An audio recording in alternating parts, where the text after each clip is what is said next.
I don't even know his real name. Yeah. Who's organised all this? Aye. The old dude that bought the sandwiches didn't know. He had an ex-wife, didn't he? Marjorie. That's it. Nah, it wouldn't have been her, no. She moved to Carlisle. Why? What do you mean, why? Well, have you been to Carlisle? I have. Well, presumably she's got another bloke, but... Nah, she wouldn't have sprung for this. There was no love lost. Well, it really doesn't matter, does it? The point is we'll come to more when he's passing. And it's hard to think we'll never hear that big, booming gob again. Oh. Wayne's not here. Anybody heard from him? Well, he was always jobbing abroad, wasn't he? I got a card from him from the golf once. What did he say? He said, there's sand everywhere, can't get a drink, but there's hundreds of Irish nurses desperate for a shag. That was him, wasn't it? So are we waiting for him or what? Or can we make a start on the sarnies? Yeah. Sorry, yeah. Oh, well, maybe we should observe a moment's silence first. Yeah. Mark respect. Right.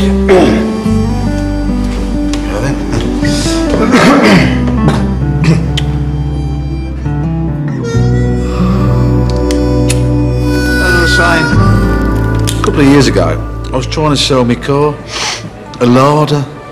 You mean one of them Russian rat traps? Yeah, right, no takers. But then I met this bloke, Caddy, from Moscow, and he told me that larders had become something of a status symbol back home. So we bought up as many cars as we get our hands on and shipped them back there. Well, that's how you made your money. No, not all of it now. No, because we didn't stop there, you see. We parlayed all our profits into surplus food. You know, exporting the stuff from supermarket chains that had passed its sell-by date. Marmalade, packet soup and sauces and the like. You mean they're not so choosy over there? They're not, Bon, no. Some young Russian soldier shivering in a shell hole in Chechnya, eating his bit of boiled dog, is not fussed about the date on his tomato ketchup sachet. No, but the big prize for me, fellas, it's not the money, it's not the porticoed house or the car. No, but meeting my partner's sister, Tatiana. Oh, a beguiling beauty from the Urals, who is the current Mrs. Taylor.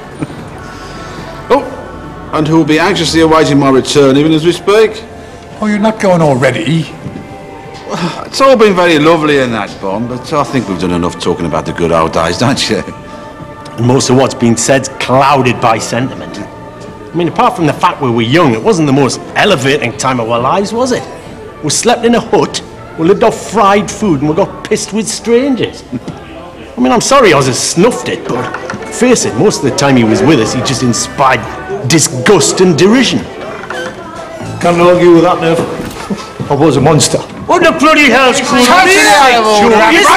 Did I ride all the way up here from Liverpool with flies in my face to find that you're not sudden dead?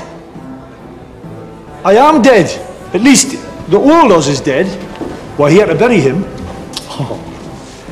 And celebrate the birth of the new Oz. Leonard.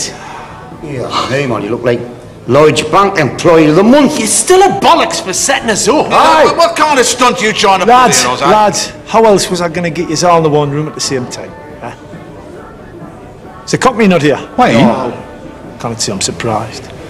In fact, I'm amazed the rest of you turned up. We were hoping there was a will. Haha, bit premature, Mox, but I am here to change all your lives. Yeah. See, wait a minute. Now, it's right what Nev was saying there. I wasn't no good about the good old days, was that? But what was it what kept it all going? I thought that things might get better. Absolutely. Now, can any one of you look me in the eye and say that it has? I'll make an exception for Mr. Taylor there, given his role at Park Roadside. A Bentley, actually, virtually identical to the Rolls equivalent, but a bit more desirable. It hasn't improved my life losing a day's dosh, and why in God's name did you drag our horses all the way down here to Smother Line? Yeah. Why couldn't you pull the sick trick back up in Newcastle? There's a reason.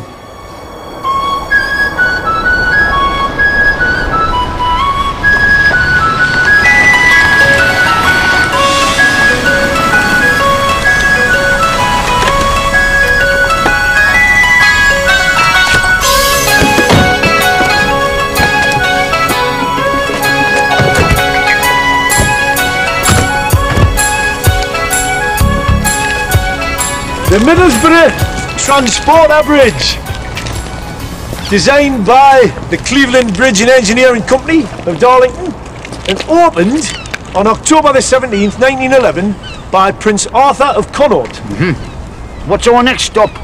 Guided tour of the Haverton Hill glue factory. Now, as you can see, there's great tracts of land on both sides of the river, just ripe for development. And there's a big consortium already on the case.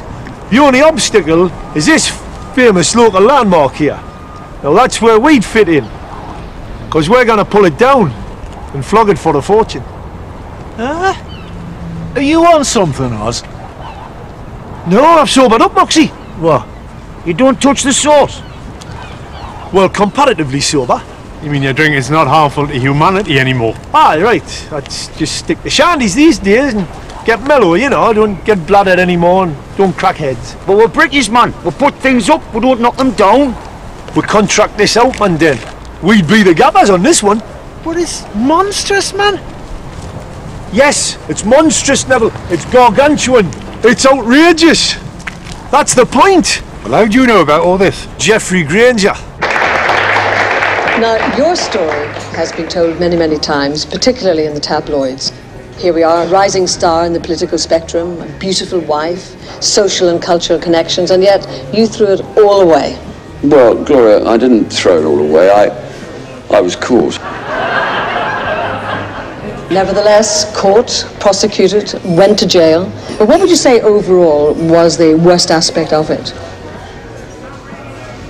Lying to my family, to my colleagues in the house. But as I've said on several occasions, it's not what I lost that counts. It's what I gained. Which was? Humility, moral perspective, and of course, God. So where do you meet this wanker? I was tooled up with him in Durham, Nick. I hear they do a good breakfast up there. You were inside? This was the old Oz, was it, Leonard? It was Barry, aye. We had his ugly head in a pub in Wales End one night. Some geezer ended up in hospital and I ended up in the Nick. But Granger, see, Granger was a marked man from the minute the doors banged behind him. You know, MP, privilege, all that baggage, you know. And I saved his arse one day. I take it you're not speaking metaphorically. I'm not Barry, no. In fact, I saved it 4 times in the first month. So, he owes you big time, is that it? He does, bomb, aye, and he's part of this big land deal consortium, you see. And he came to me because of that. He said, Oz, he said, if you can put the right team together, you have got a contract for bringing down the bridge. Well, there's going to be a hell of an outcry. We're building a new bridge, man. Revive the whole area. Let me see if I've got this straight. We, as an entity, will be the contractors, yeah, not the hired help. Absolutely. Foreign labour? Almost certainly. How much initial capital do we need to lay out? Have you worked that out? 75k. 75,000 Just to prove that we're bona pounds. fide, you know. And then when the job kicks up, we'll get a draw from the developer. Doesn't sound enough to me. You are kidding? Not enough. Where would any of us get that sort of money? Yeah. Well, the bank? Or the building society? Or your granny's pearls? Listen, if you want it bad enough, you'll find it, won't you? And then when the job's finished, we'll get a hefty commission on the sale of the bridge. Now, I reckon we'll be looking at somewhere in the region of 250k. Between the 6 of us. So do the sums. Yes? Did I miss the memorial thing? I didn't know it was this far. I didn't know anyway it was this far. It was just a joke. Nobody died. Yeah, my dad did. You sent him an invite. Oh, look. It didn't have the right address on it, but I got it in the end. You're never wins, laddie. Yeah. My name's Wyman. You cannot be, man. I mean, look at you. You're very welcome, Wyman. Did you say your dad passed on? Yeah. How? He just died. 2 years back. Freak heart thing. Congenital, they said.